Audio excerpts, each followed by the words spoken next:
नमस्कार हजुर, नमस्कार सबैजनालाई नमस्कार। Tejendra sir, Subhash sir, listener प्यानलमा हुनुहुने सबैजनालाई नमस्कार। म चाहिँ सुभाष सर र तेजेन्द्र सर जसलाई भए पनि अबको यात्रा के रहला, यसको रेसिडेन्स कहाँ गएर हुन सक्छ, प्रफिट भएकालाई बुक गर्दा बेस्ट हो कि केही दिन होल्ड गर्दा चाहिँ बेस्ट हुन्छ, यसो जानकारी गराइदिनु भनेर मात्र। हस्, धन्यवाद। बजारले चाहिँ अपट्रेन्डमै समाएको छ हैन, तर यो अपट्रेन्डले 3200लाई चाहिँ ब्रेक गर्दैन। 3200लाई ब्रेक नगर्ने हुनाले 2990 देखि लिएर 3050 को बीचमा त्यहाँबाट चाहिँ बजार फर्केर करेक्सन लिन्छ। करेक्सनमा फेरि छिर्न चाहिँ रेडी बस्नुपर्छ। यो बजार चाहिँ अपट्रेन्डको बजारको एउटा करेक्सन चाहिँ आउँछ। 3200लाई चाहिँ जुन हिसाबले तल झरेको थियो करेक्सनको रूपमा, त्यो 22% भन्दा माथि थियो, 20% भन्दा माथि थियो।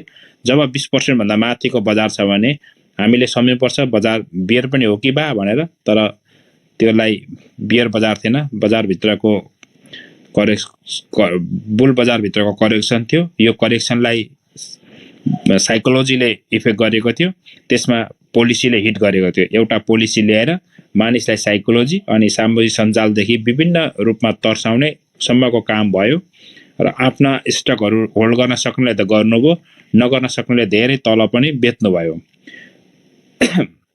म आफूले चाहिँ कटिबद्ध भएर मैले आफूसँग भएको पैसा इन्भेस्ट गरेँ भनेर मानिसलाई सुनाए पनि हैन, मैले कम्पनीको नाम पनि भन्ने कि मैले यो कम्पनी इन्भेस्ट गरेँ, तल आउँदा अझ म किन्न चाहिँ सक्छु, तर म बेचेर चाहिँ भाग्दिनँ भनेर धेरैलाई ढाडस, एक प्रकारले उहाँहरूलाई सपोर्ट, यहाँ चाहिँ जान्ने वा प्लेयरले पनि आफ्नो सेयर 10,000 किता छ भने सस्तैमै बेचेर खोजिदिने अनि 1 लाख किता मुनि गएर खाइदिने, यस्तो चलन प्रत्येक बजारमा हुन्छ। हाम्रो बजारमा पनि यस्तो भयो।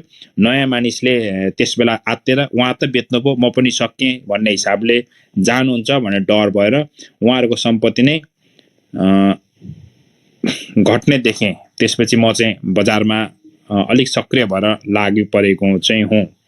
अनि हामीले पढे भन्दा बढीको हिट गर्यो भने त्यस बेला सम्झिनु पर्यो, अब फेरि अलिक रणनीतिहरू चेन्ज हुनु पर्यो र साइकोलोजीले यो रेखालाई ब्रेक गर्छ कि गर्दैन भनेर त्यसको 10% लोमा छौँ अहिले हामी, जम्मा 10% पनि छैनौँ हामी 3200लाई ब्रेक गर्नलाई। अब त्यसकारण त्यस्तो 30% गएको बजार 22%ले फेरि माथि जितिसकेको छ। अब एउटा सानो करेक्सन चाहिँ आउँछ, त्यो चाहिँ लङ टर्म होल्ड गर्नेले बेच्नुपर्छ भन्ने छैन, सर्ट टर्मले चाहिँ बुक गर्नु पर्यो कम्पनी हेरी हैन, कम्पनी हेरी कुनमा बुक गर्ने भन्ने हिसाबले तपाईले कम्पनी छुट्याएर बुक गर्नुभयो भने चाहिँ हुन्छ। म आफूले भन्ने भए 2990 देखि लिएर 3050 भित्रबाट करेक्सन, पहिला 2932 देखि 82 पनि यो भित्रै पर्यो मेरो हैन, 2982 देखि लिएर यति भित्रमा हुन्छ। त्यसमा हामीले चाहिँ +1-2% चाहिँ जहिले पनि अप एन्ड डाउन चाहिँ तपाईहरुले राख्नुपर्छ, ट्याक्क भनेको ठाउँमा चाहिँ नपुग्न सक्छ। बजारले करेक्सन ल्याएपछि एउटा साइडवेज चाहिँ खेल्छ, मागमै बजारले 3200 चाहिँ हान्दैन भन्ने म छु हैन, मागमा 3200लाई चाहिँ ब्रेक गर्दैन भन्नेमा छु। अब बजार यदि बढिहाल्यो भने विभिन्न सामाजिक सञ्जाल र विज्ञहरूले हाम्रो जीडीपी बराबर बजार हुन आँट्यो भन्छ। अहिले पनि लगभग 42 खर्बको मार्केट भयो होला हाम्रो मार्केट क्यापिटलाइजेसन हैन, अनि जीडीपी बराबर हुन आँट्यो, बजार झर्नुपर्छ भनेर एक कुरा सामाजिक सञ्जालमा मिडियामा वा ठुला व्यक्तिले बोल्न पनि सक्छन् जस्तो मलाई चाहिँ लाग्छ। त्यसले फेरि बजारलाई चाहिँ नेगेटिभ नै पर्छ। अब लोन दिने क्षमता 8-10 वटा ब्याङ्कसँग चाहिँ छन्, तर सबै ब्याङ्कसँग ऋण दिने क्षमताहरू चाहिँ छैनन्। रिमिटेन्सको वृद्धि अवश्य पनि अब हुन सक्छ भन्ने हिसाबले जान सकिन्छ र धेरै नेगेटिभ समाचारहरू चाहिँ अब छैन। नेगेटिभ न्युजहरू सबैकै अबको आउने न्युज चाहिँ पोजिटिभ छ। यस्तो पोजिटिभ न्युज आएको बेला चाहिँ मार्केटले थोरै जति छ यतिको 2-5% सम्म चाहिँ हैन करेक्सन लिएर एउटा फेरि साइडवेज खेल्छ भनेको हाम्रो साइडवेज पनि अब जुन स्टाफको थियो त्यो स्टाइलको साइडवेज छैन। अब मासले छिटो भोलाटाइल गर्ने, छिटो तलमाथि गर्ने चाहिँ देखिँदैछ बजारमा। 4 अर्बको कारोबार 7 अर्ब 8-9 अर्बसम्म पुग्यो हैन। अब 2100 अर्ब चाहिँ अहिले लाग्दैन। यदि 2100 अर्ब 20 अर्ब लाग्यो भने सम्झिनु पर्यो फेरि पनि बजार झर्न सक्छ भन्ने चाहिँ सम्झिनु पर्यो। ठुलो ठुलो कारोबार गर्दा पनि त्यो चाहिँ एकदम बाहिर मात्रै आएको छैन, सेलर पनि हाबी छन् भनेर चाहिँ बुझ्नुपर्छ। कारोबार एकहोरो हुँदैन, दोहोरो हुन्छ। यो हाम्रो दोहोरो बजारै हो, सम्झिनु पर्यो। किन्ने र बेच्ने नै छन्। जसले बेचिसकेका छन् उनीहरूले बजार झरोस् भन्ने धारणा राख्छन्। सायद त्यस्तो बिग प्लेयरहरू पोलिसी मेकरहरूको नजिक हुन सक्छन्। अर्थात् कोही व्यक्ति जसले भनाइले चाहिँ सेयर बजार घडबड गर्न सकिन्छ भने त्यस्तो व्यक्तिको नजिक पनि मार्केट मेकर भन्दा पनि मार्केट प्लेयरहरू हुनसक्छ र त्यस्ता आफ्नो पक्षमा बोल्दिन लाउने वा काहीँको लाउने र आफ्नै अनलाइन खबर, एउटा दुईटा अनलाइन खबरहरूमा त्यही समाचार बनाइदिने वा राष्ट्रिय दैनिक पत्र पत्रिका त्यसलाई समाचार बनाइदिने र त्यसलाई नै सम्ममा फेरि त्यसको कटिङहरू वा त्यसलाई सेयर गरिदिने यस्तो रणनीति हुन सक्छ अबको दिनमा पनि। फेरि पनि नहोला भन्न चाहिँ सकिन्न है। उनीहरूले सेयर बेचेपछि अहिले पनि ब्रोकरहरू पनि हाम्रो बजारको एग्रेसिभ मार्केट मेकर नै हुन्। उनीहरू प्लेयरका रूपमा आउँछन्। ती प्लेयरहरू पनि कतिवटा कम्पनीमा आएको र कयौँ ब्रोकरहरू चाहिँ नआएको पनि अहिलेसम्म थाहा पाइन सकिन्छ कि उनीहरूले चाहिँ बजारको करेक्सनमा मात्र प्रवेश गर्न खोजेका छन्। अब रह्यो म्युचुअल फन्डहरू एग्रेसिभ होइनन्, उनीहरू साइलेन्ट मार्केट मेकर हुन्। उनीहरू पनि असारसम्ममा बेचेर पैसा कमाउन चाहन्छन्। उनीहरूले चाहिँ आफ्नो पैसा यो पुसको 22 देखि लिएर पुस मसान्तसम्म धेरै सेयर किनेको हुनुपर्छ भन्न सकिन्छ। यसलाई अब आउने यदि तपाईहरुले म्युचुअल फन्डको ब्यालेन्स सिट हेर्नु भएको छ भने 33 वटा म्युचुअल फन्डले ब्यालेन्स सिट 15 गतेसम्म प्रकाशित गर्छ। त्यहाँनेरि उनीहरुको गत महिनाको पैसा भन्दा अहिलेको पैसा चाहिँ घटेको अनि शेयरको किताहरू चाहिँ बढेको तिर देख्न सक्नुहुनेछ जस्तो मलाई चाहिँ लाग्छ। यो 4 करोड देखि 8 करोड 9 करोड आउनुमा म्युचुअल फन्डहरुको नि पैसाहरू थिएन। उनीहरुसँग लगभग सबैको जोडेर हामीले निकालेका थियौं 15 अर्ब रुपैयाँ चाहिँ उनीहरूले इन्भेस्ट गर्न तुरुन्त सक्ने खालका नगदीहरू नै थिए। त्यति मात्र नभएर सीआईटी ले पनि आफूले बेच्नु भन्दा शेयर किनिरहेको देखिन सकिन्छ। त्यसलाई चाहिँ डाइरेक्ट तपाईले नेफ्सेमा गएर फ्लोर शीटमा D01 हेर्नु भने देख्न सकिन्छ होला उसले कुन कुन कम्पनी किन्यो र कुन बेच्यो भनेर। उसले कुन डेभलपमेन्ट बैंक किन्यो वा कुन बेच्यो, कुन बैंकहरू किन्यो वा कुन माइक्रो फाइनान्स किन्यो बेच्यो भनेर सीआईटी को हामी फ्लोर शीट हेर्नु भने ऊ 51औं नम्बरको ब्रोकर हो भनेर सम्झिनुपर्छ हामीले। D01 गरेर तपाईले फ्लोर शीटमा हेर्नुभयो भने देखिन्छ ऊ पनि बाइ नै गरेको छ। सबैजना बाइ गरेको अवस्था छ र उसले मार्केट कोही मेकरले चाहिँ उसले शेयर पनि बेचेको पनि छ, नबेचेको मात्र भएको छैनन्, बजार बेचेका छन्।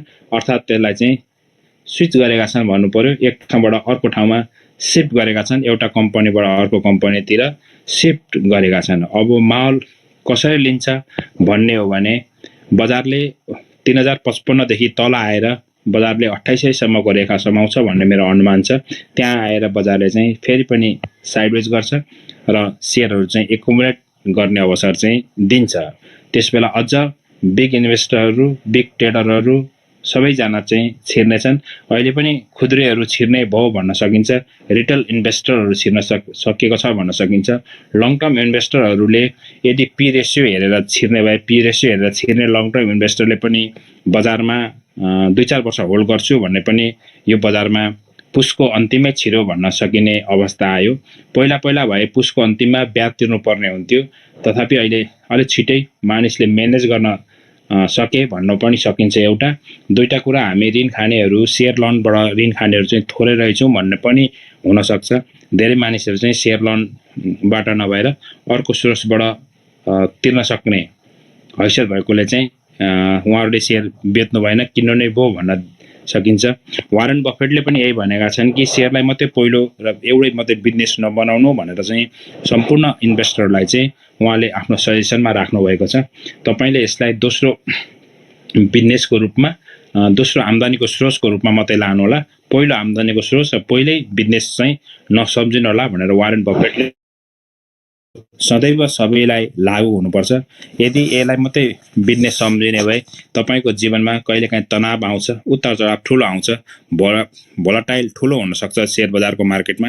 कहिलेकाहीँ एकै सालमा आफ्नो सम्पत्ति 2 गुणा 3 गुणासम्म हुन्छ भने कहिलेकाहीँ एकै सालमा आफ्नो सम्पत्ति आधा पनि हुन्छ।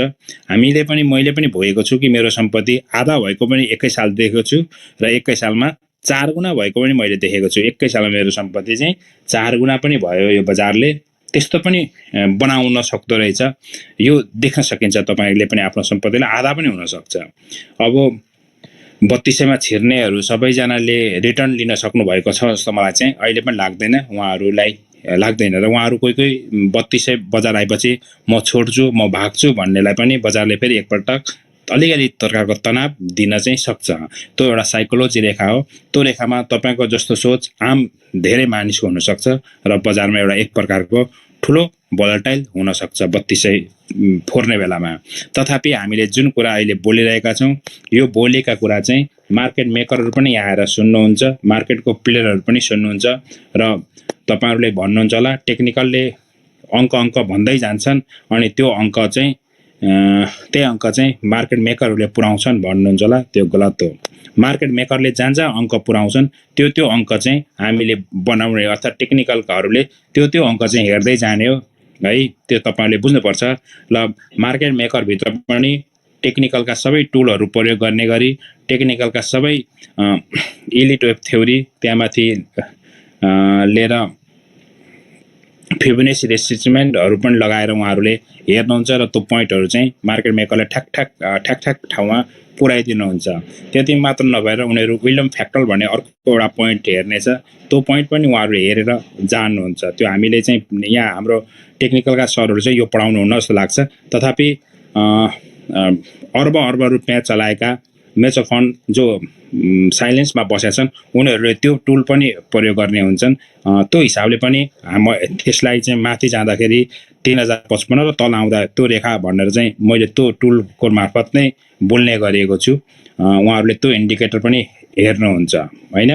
अनि हामीले यो शेयरको बुल बजारमा जसरी माथि बजार जाँदै जान्छ आफ्नो लङ टर्मको पर्सनहरु चाहिँ घटाउँदै जानु चाहिँ पर्छ। यो तथापि यो बजारले घटाउनु पर्छ भन्ने अवस्था चाहिँ होइन। हाम्रो शेयर बजारले अहिलेको अवस्थालाई घटाएर लानुपर्छ त भन्दा अहिलेको अवस्थालाई हामीले घटाएर लानुपर्ने अवस्था चाहिँ होइन। बजारमा लङ टर्मले अझै 2-4 वर्ष होल्ड गर्न सक्यो 2-4 वटा कम्पनी भने राम्रो रिटर्न दिन सक्ने ठाउँहरु चाहिँ देख्न सकिन्छ। यही प्राइस रह्यो। तथापि 3 वर्षमा किता डबल भयो भने पनि 3 वर्षमा आफ्नो सम्पत्ति डबल भयो भन्न चाहिँ सकिने कम्पनीहरु पनि बजारमा चाहिँ छन्। अर्को साल चाहिँ अर्को 1 वर्ष भित्रमा कुनै कम्पनीको अर्निङ पर शेयर चाहिँ अहिलेको भन्दा 3-4 गुणा पनि हुने सम्भावना मैले देखेको छु। उसको यो प्राइसमा चाहिँ त्यो शेयर त्यसबेला नपाइन सक्छ हैन। तथापि उसको आम्दानीको स्रोत चाहिँ बढ्ने चान्स एउटा कम्पनीको चाहिँ भयंकर ठुलो देखिएको छ। त्यो कम्पनीले सायद अबको 2 वर्षमा आफ्नो ईपीएस चाहिँ अहिलेको भन्दा 4 गुणा बनाउँछ भन्ने मेरो अनुमान हो। बजार भाउ उसको 4 गुणा ईपीएस बनायो भने बजार भाउ पनि 3 गुणा बढाउन सक्छ भन्न चाहिँ म सक्छु। त्यो हुन पनि सक्छ 2-2.5 वर्षको दौडानमा हिसाब गर्ने भए। त्यस्तोमा मानिसहरुको भिड साइकोलोजी जाँदो रहेछ भन्ने यो पल्टक देखियो। अब एकवटा कम्पनीको नाम भन्ने भने अप्पर तामाकोशी 220 मा जति पनि किता किन्न पाइन्थ्यो उसले यो वर्ष रिटर्न दिँदैन, अर्को साल पनि नाफा नबाड्न सक्छ भन्ने हिसाबले म आफूले चाहिँ 572 देखि लिएर 592 र 600 मा बेचेर आएँ। तथापि त्यो कम्पनी 900 सम्म पुग्यो। मैले हालेको भन्दा 3 गुणा बनाए। 3 गुणा भन्दा पनि अझै पनि बढी जाँदो छ। 4.5 गुणै पुग्दो रहेछ भन्ने चाहिँ उहाँहरुले थाहा पाउनु भएन। कम्पनीले कमाउँदैछ भन्ने थाहा भयो तर त्यसको ऋण कति छ अनि यो वर्ष मुनाफा दिन्छ कि दिँदैन भन्ने चाहिँ आम मानिसलाई चाहिँ थाहा नहुँदो रहेछ। त्यसकारण कम्पनीको भोलाटाइल अप हुन सक्दो रहेछ भन्ने चाहिँ मैले मानिसहरु आम मानिस आउनुभयो उहाँहरुलाई शेयरको कुनै पनि बेसिक त्यसभित्रको फन्डामेन्टल नगएर एउटा सामाजिक सञ्जाल अनि यति कमायो पानी हाल्दियो टनेलमा पानी भर्यो यस्तो न्यूजहरुले पनि मानिसको मस्तिष्कलाई मानिसको दिमागलाई चाहिँ भुट्दो रहेछ र बुलिसतिर उहाँहरुको के भन्नु पर्यो साइकोलोजी बुलिसतिर जाँदो रहेछ र कम्पनीको भाउ बढ्दो रहेछ भन्न चाहिँ सकियो। अब त्यो कम्पनीको कति ऋण छ भन्ने चाहिँ थाहा रहेनछ धेरैजनाहरूलाई। मैले अप्परको ऋणै 40 अर्ब छ र त्यो 40 अर्बको ब्याज स्याज गर्ने भए अरू 40 अर्ब तिर्न पनि छ भनेर चाहिँ पछि मात्रै मैले उहाँहरूलाई चाहिँ भने यत्रो कम्पनीको पनि बजार भाउ त 900 मा किन्नु भयो, म भए चाहिँ किन्दैन थिएँ भने मैले आफूले एउटा कम्पनीको नाम गर्ने भए होइन। तथापि हाम्रो देशको एउटा राष्ट्रिय गौरवको एजेन्डा हो। अब बजारमा जति पनि अप एन्ड डाउन हुन सक्छ, त्यस्तै अर्को एउटा कम्पनी पनि छ। त्यो कम्पनीको चाहिँ अबको 2 वर्षमा उसको अर्निङ पर सेयर चाहिँ 4 गुणा हुने चान्स देखिएको छ। त्यस्तो कम्पनीहरू चाहिँ बेरिस बजारमा पनि बुल हुन सक्छ भन्न चाहिँ सकिन्छ। अब आउँदा बजार बेरिस भयो भने त्यो कम्पनी मात्र बुल पनि जान चाहिँ सक्छ। त्यसकारण तपाईहरुले कम्पनी पनि पत्ता लगाउनु पर्छ जस्तो मलाई चाहिँ लाग्छ। त्यति मात्र नभएर अब यो बजारले यो तलमाथि एक दिनकै मात्र हिसाब हेर्नु भए तपाईको सम्पत्ति चाहिँ धेरै गुणा कमाउने र टन्न कमाउनुहुन्छ जस्तो चाहिँ मलाई लाग्दैन। तपाई 2 दिनलाई 7 दिनलाई 1 महिनामा कुनै पनि कम्पनी सारै थोरै कम्पनी डबल तिर्वलै हुन्छ 1 महिनामा, तर कित्ता चाहिँ पाइदैन। जस्तै भोटेकोसी यो 1 महिनामै खुलेको भन्दा त 4 गुणा बढी बोला, तर भने जति किताब किन्न पाउनु भएन। 10 किताको 4 गुणा बढेर त काम भएन नि त हैन। तर कुनै कम्पनी भने जति किताब किन्न पाइने, तर 3 वर्षमा 2 गुणा 4 गुणा भयो भने त्यस्तो सम्पत्ति चाहिँ राख्नुपर्छ भन्छु म आफूले। उसले दिइराखेको रिटर्नलाई पनि तपाईले कम्पाउन्डिङ गर्नु भने जित्नुहुन्छ। हामीले चाहिँ यसरी नै कम्पाउन्डिङमा जितेको हौं। म आफूले पनि त्यो कम्पनीलाई चाहिँ वाच लिस्टमा राखेर थोरै थोरै बाइ गर्न चाहिँ थालिसकेको छु हैन। अनि हामीले थाहा पाउनु पर्यो मेन कुरो बजार घट्छ कि बढ्छ भन्ने कुरोमा भन्दा पनि मेरो कम्पनीको अंक कस्तो हुन्छ, मेरो कम्पनी चाहिँ के हो भन्ने हो। अहिले पनि मैले यो छाड्नु पर्यो 242 वटा कम्पनी भने लगभग 100 वटा कम्पनी म अहिले यो प्राइसमा किन्न चाहन्न। यो भन्दा लो प्राइसमा मात्रै म किन्न चाहन्छु। 100 वटा कम्पनी जति चाहिँ एकदमै हाई प्राइस अहिले पनि मलाई लाग्छ भने अहिले पनि मलाई 40 वटा कम्पनी चाहिँ लो प्राइस लाग्छ। यस्तो हुन चाहिँ सक्छ। म खास भित्री कम्पनीको फन्डामेन्टल हेरेर यदि कम्पनी सुको भने, यदि कम्पनी चलेन भने, यदि कम्पनीको बजार भाव कन्स्ट्यान्ट बस्यो भने, ल आजको भाव नै अर्को साल पनि भयो कन्स्ट्यान्ट बस्यो भने मैले के गर्ने त भन्ने कुरा। यदि कुनै कम्पनीले केही दिएन भने आज र अर्को साल पनि बराबर भयो भने त मेरो पैसा ब्याज गयो नि। सपोज आज 500 किता किने 50,000 ले, अर्को साल पनि 500 किता 1000 कै दरले भनेपछि 5 लाख रुपैयाँ मेरो खर्च भयो। अर्को साल पनि 500 को 1000 हुन्छ, 5 लाख हुन्छ। तर त्यो कम्पनीले रिटर्न दिएन भने मलाई त बैंकको ब्याज त मेरो गयो नि। म चाहिँ त्यसरी क्याल्कुलेट गर्छु। त्यो कम्पनीले मलाई आउने साल के दिन सक्छ भन्ने नै म पहिलो प्रायोरिटी हेर्छु। मलाई चाहिँ कम्पनी गाई जस्तो हुनुपर्छ। मलाई कम्तीमा बाछा बाछी के पाउँछ मलाई अहिले थाहा छैन। दूध मलाई दिनुपर्छ। वर्षको दूध चाहिँ यति दिन सक्ने कम्पनी हो कि हैन भन्ने कुरा चाहिँ म पत्ता लगाउन कोसिस गर्छु। त्यसको लागि हाम्रो शेयर बजारको लागि फन्डामेन्टलको तेस्रो क्वार्टर भनेको ऐना हो। चौथो क्वार्टर त फुल ऐना हो। तेस्रो क्वार्टरमै हामी थाहा पाउन सक्छौं कि यो कम्पनीले यस्तो, यो कम्पनीले यति दिन सक्छ भन्ने रिटर्न हुन सक्छ, दिन सकिन्छ भन्ने हिसाबले बुझ्न सकिन्छ। अब रह्यो यो माघ महिना शेयर बजारलाई प्रत्येक वर्ष हेर्ने भए यो फेब्रुअरीमा चाहिँ घट्ने गर्थ्यो जहिले पनि फेब्रुअरीमा हैन। फेब्रुअरी र अप्रिल शेयर बजारको घट्नेमा हुन्। यो बजार पहिल्यै घटिसकेको हुनाले अहिले बढ्दियो। पहिल्यै घटिसकेको हुनाले अहिले चाहिँ यो बजार चाहिँ बढिदियो। अब यसरी पनि तपाईहरुले चाहिँ बुझ्नु पर्यो हैन। र यो क्वार्टरमा यो माघ चाहिँ दोस्रो क्वार्टर सकिएको र यो पल्टक चाहिँ विभिन्न कम्पनीले आफ्नो ब्यालेन्स सिट निकाल्छन्।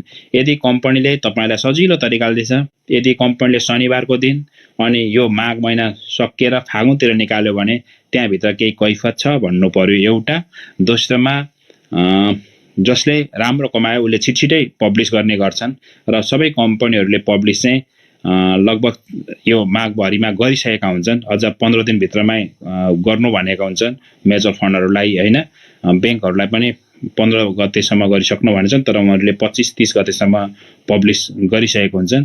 पब्लिश गरेपछि सबैको अर्धकट्टी पेपरमा वा तपाईको शेयर संसार मेरो लगानी जहाँ आउँछ त्यसलाई चाहिँ कम्पेयर गर्नु पर्यो उनीहरुसँग। अनि आफ्नो डायरी पनि बनाउनु पर्यो। तपाईले डायरी मेन्टेन गर्नु पर्यो। बराबर कुनै कम्पनीको बजार भाव चाहिँ तलमाथि कुनै कम्पनीको बजार भाउ चाहिँ तलमाथि के छ हैन, तलमाथि के छ भन्नलाई बजार भाउ जतिसुकै होस् त्यो कम्पनीको गुदी चाहिँ के छ भनेर थाहा पाउनु पर्यो। अनि त्यो गुदीमा मलाई कुनले बढी दिँदाखेरि बराबर छ भने पनि सट्टापट्टा गर्नु पर्यो।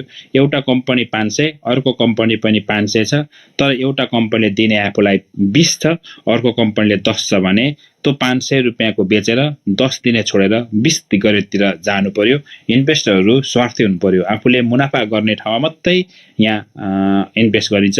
यो चाहिँ स्वार्थ सहितको इन्भेस्ट गरिन्छ। यहाँ चाहिँ निस्वार्थ इन्भेस्ट छैन। मलाई केही दिन्छ, मलाई केही कमाउँछ भन्ने नै गर्ने नै हो।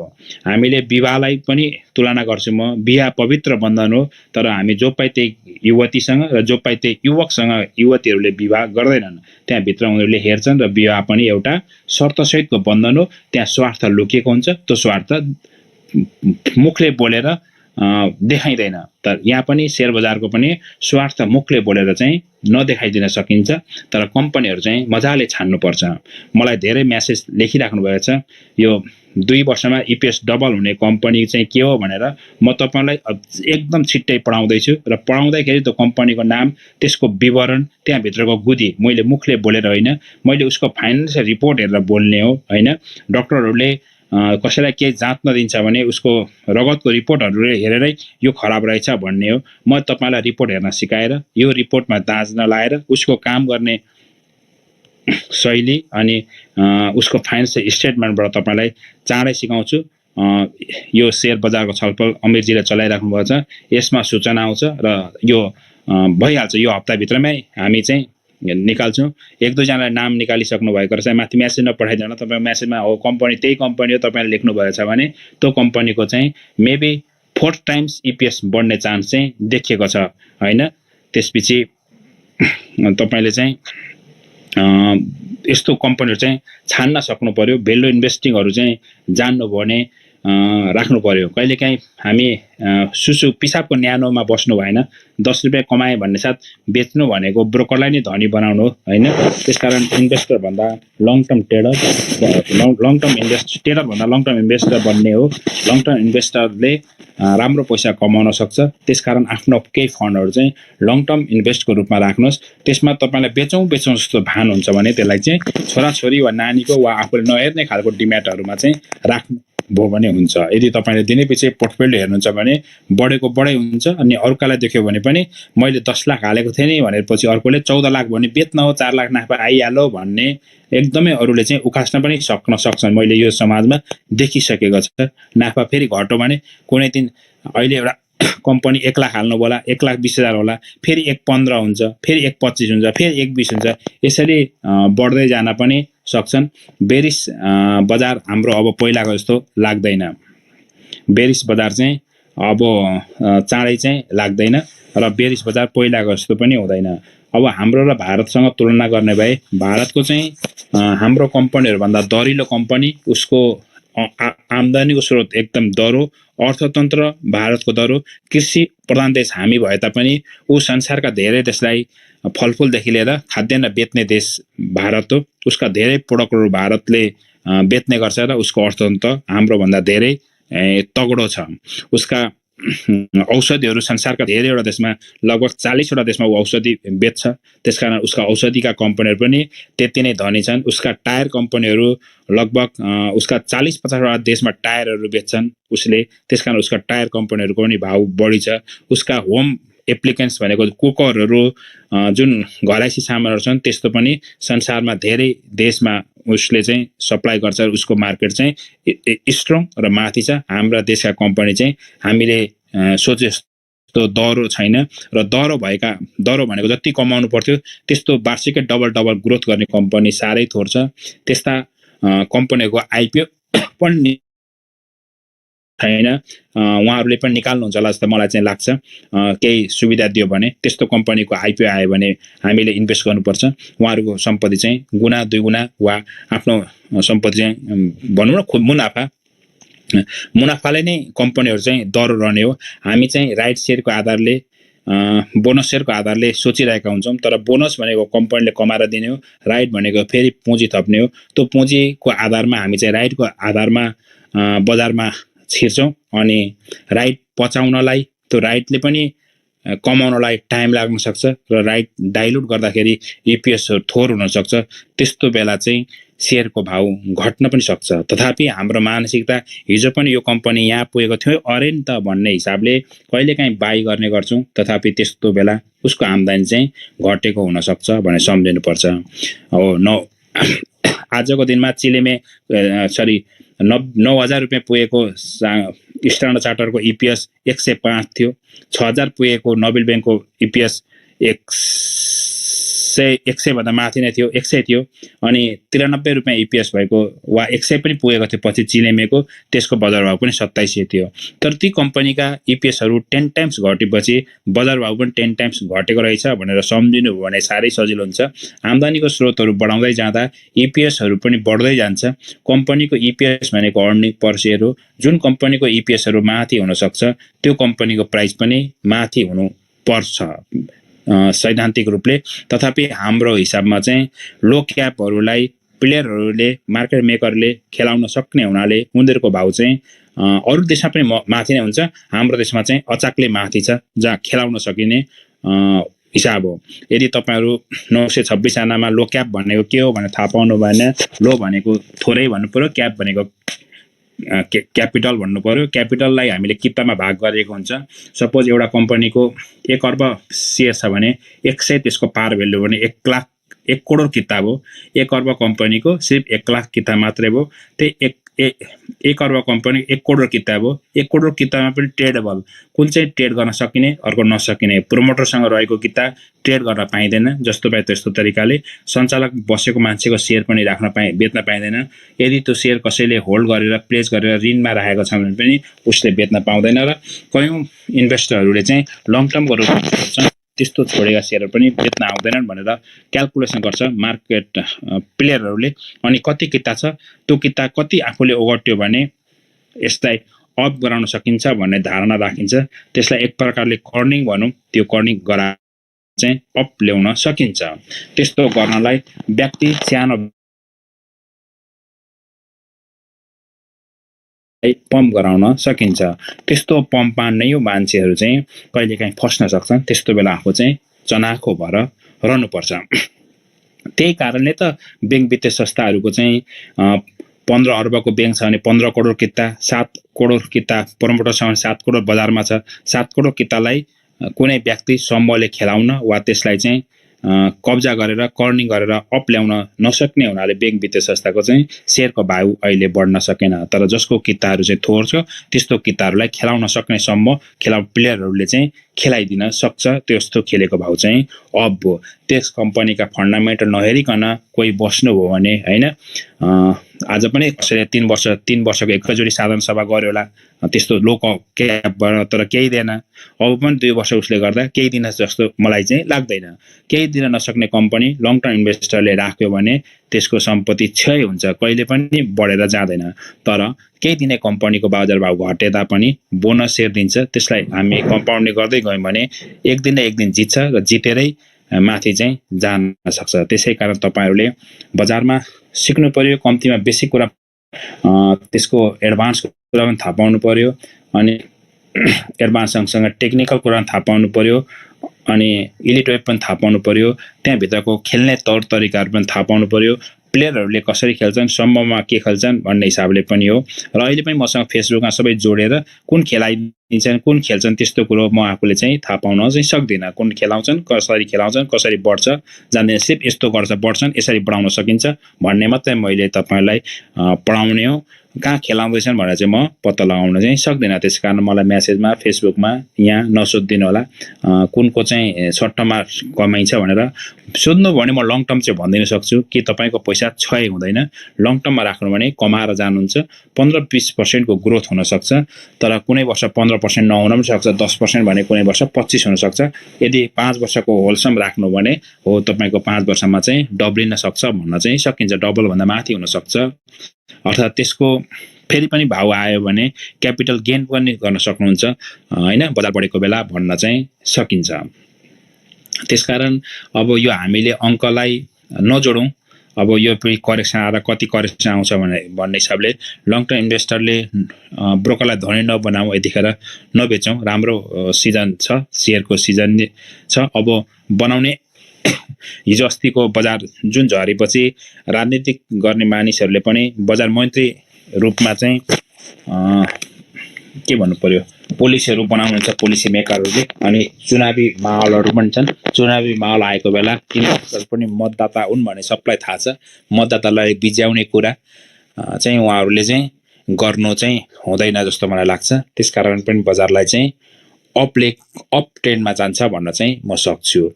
अब तपाईँहरूले कम्पनी चाहिँ यस्तो अप ट्रेन्डमा जाँदा पनि राम्रा कम्पनीहरू, दरो कम्पनीहरू, विशेष गरी फन्डामेन्टल साउन्ड फाइनेन्सियल रिपोर्टहरू हेर्नुहोस्। मागको फाइनेन्सियल रिपोर्टमा केही न केही चेन्ज आउँछ अलिक भन्ने सोचेको छु। तथापि मैले सोचे जतिको मुनाफा चाहिँ सेकेन्ड क्वार्टरमा नै देखेको छु। कारण के हो भने जुन एउटा ब्याङ्कहरूको विशेष गरी हाम्रो सेयरहरू चाहिँ बिएफआईहरूले नै डोमिनेट गरेको बजार हो हैन, डोमिनेट गरेको बजार हो। त्यसमा चाहिँ कस्तो हुनसक्छ भने उहाँहरूको नेट स्पिड चाहिँ अहिले पनि धेरै कम्पनीको 4.4 सम्म पुग्नेछ, त्यसमा नभएर 3.3 वा 3 मै मात्रै बसेको देखियो। त्यो हिसाबले चाहिँ भनेको मतलब ब्याङ्कको ब्याज, बचतको ब्याज चाहिँ बढ्यो, बचतको ब्याज बढ्यो, तर ऋणको ब्याज चाहिँ उहाँहरूले अलिक कमै बढाउनु भएको रहेछ भन्ने चाहिँ देखियो। त्यो हिसाबले पनि मैले सोचे जतिको मुनाफा चाहिँ नदेखिन सक्छ भन्ने अनुमान चाहिँ गर्न सकेको छु। अब तपाईले यहाँ हिजो मलाई मेसेजमा सोध्नु भएको थियो, उहाँले के भन्नुभएको थियो भने ब्याङ्कको ब्याज बढ्दैन भन्नुभएको थियो, तर मलाई ऋणको ब्याज बढायो त भन्नुभयो। हामीले चाहिँ बचतको ब्याज पो अब बढ्दैन, एफडीको ब्याज बढ्दैन भनेको, तर तपाईको ऋणको ब्याज रिन्यू गर्ने बेला ब्याज चाहिँ बढ्छ। एउटा कारणले बढ्छ कि ब्याङ्कहरूले 2% मा दिइरहेको बचतलाई 5% बनाउनु भयो र 7% दिइराख्नु भएको एफडीलाई 10% लिनुभयो भनेपछि उहाँहरूको कस्ट अफ फन्ड चाहिँ बढ्यो। जब कस्ट अफ फन्ड ब्याङ्कहरूको बढ्छ, कस्ट अफ फन्ड बढेपछि बेस रेट बढ्छ। अनि बेस रेटमा तपाईको प्रिमियम जोड्ने हो। प्रिमियम तपाईको 2 नै भए तापनि पहिलेको प्रिमियम तपाईलाई 3 नै हालेर ब्याङ्कले दिए तापनि त्यो कस्ट अफ फन्डै जोडेर बेस रेट माथि भएको हुनाले बेस रेटमा तपाईको प्रिमियम जोडेर तपाईको ऋण देखिने हुनाले बेस रेट सबै ब्याङ्कको बढेको हुनाले तपाईको ब्याज चाहिँ बढ्ने चान्स चाहिँ देखेको छु। रिन्युअल केसमा, नवीकरण गर्नुपर्ने पर्सनल ओडीको केसमा, पर्सनल शेयर लोनको केसमा हैन, अरु नयाँ घर बनाउनेहरूले अर्थात् मोर्गेज लोनबाट ऋण चलाउनेहरूले चाहिँ ब्याज दर चाहिँ 10% भन्दा माथि 11 या 12 सम्म सोच्नुपर्छ जस्तो चाहिँ मलाई अहिले पनि लाग्छ। पहिला जस्तो 9-10 मा चाहिँ ब्याज ऋण चाहिँ पाउनुहुन्छ जस्तो चाहिँ मलाई लागेको छैन। यदि कसैले 9-10 मा लिनु भएको ऋणको म्याथ सकेपछि तपाईको ब्याज चाहिँ सो त बढ्छ। मैले त्यो ब्याज चाहिँ बढ्दैन भन्न खोजेको होइन। अब आउने मुद्दतीको ब्याज चाहिँ यो माघ महिनामा बढेन मात्र भन्न खोजेको। त्यसलाई पनि तपाईहरुले बुझ्नुहुन्छ कि ऋण खाँदा चाहिँ ब्याज चाहिँ बढ्ने नै देखेको छु। अब नेट स्पिड भनेको चाहिँ लिने र दिने बीचको ब्याङ्कको अन्तर हो। त्यो अन्तर राष्ट्रिय ब्याङ्कले एउटा गाइडलाइन दिएको छ र त्यसलाई 4.4 अर्थात् 6% मा कसैलाई ऋण लिन्छ भने 10.4% भन्दा माथि चाहिँ उसलाई ब्याजमा लिन पाइँदैन भनेर त्यो लिने र दिनेको अन्तर हो 4.4। त्यो अन्तर भन्दा त्यसको नजिक भएको ब्याङ्कले चाहिँ धेरै कमाउँछ। धेरै अन्तर अहिले धेरैवटा मैले सोचेका ब्याङ्कहरूको अन्तर चाहिँ 3 मा, 3.5 मा, कोही 2.98 मा मात्रै रहेको र एउटा दुईटा ब्याङ्कले मात्रै 4.3, 4.2 छन् देखिन्छ अहिले। उनीहरूले चाहिँ अलिक राम्रो रिपोर्टहरू निकाल्न सक्ने चान्स मैले देखेको छु। उनीहरूको रिपोर्ट हेरेर चाहिँ यो ब्याङ्कले यति रिपोर्टको निकाल्न सक्छ भन्ने हिसाबले चाहिँ भन्न सकिन्छ है। त्यो मैले अब यही कुरामा पनि जोडिहालु, नोबेल र एनबीबीले एउटै रिपोर्ट निकाल्नु पर्ने बाध्यता छ। अब आउने वार्षिक रिपोर्ट चाहिँ एउटै निकाल्छन् भन्ने मैले अनुमान गरेको छु। एउटै रिपोर्ट निक्ल्यो भने मात्र नोबेलको नामबाट देशलाई कर जाने हो र त्यो करले उ सबैभन्दा फर्स्ट हुन्छ कि बंगलादेशको ब्याङ्कको र नोबेलको आफ्नो दुईटैको कर जोडेर मात्र। यदि नोबेलले एक्लो इन्डिभिजुअल कर तिर्नु पर्यो भने नोबेललाई चाहिँ अरु ब्याङ्कले यो वर्ष कर तिर्नेमा कमाएको पैसाको कर है, कमाएर कर तिर्नुपर्ने कर्पोरेट ट्याक्स चाहिँ नोबेल भन्दा अरु ब्याङ्कको बढी हुने चान्स देखेको र यो वर्ष यो कम्पनीले चाहिँ जित्छ भन्ने अनुमान गरेको थिएँ। त्यो अनुमानमा चाहिँ नबिल ब्याङ्कले एनबिबी बङ्गलादेशलाई जोडाएर दिने हो। त्यसै कारण अहिले नै म 99.99 भन्न सक्छु कि नबिल ब्याङ्क र एनबिबीको एउटै ब्यालेन्स सिट साउन्डमै प्रकाशित गर्नुपर्छ। त्यसकारण साउन्ड 1 गते उनीहरूले एनी हाउ दुईटा जोइन्ट भएर आउँछन् भन्दा पनि अझै मैले त असार 1 गते या असार 15 गते या जेठकै दिन उनीहरू चाहिँ जोइन्टमा आउँछन् र साउन्डको रिपोर्ट चाहिँ वार्षिक रिपोर्ट चाहिँ 1 बनाउँछन् भन्ने अनुमान गरेको छु।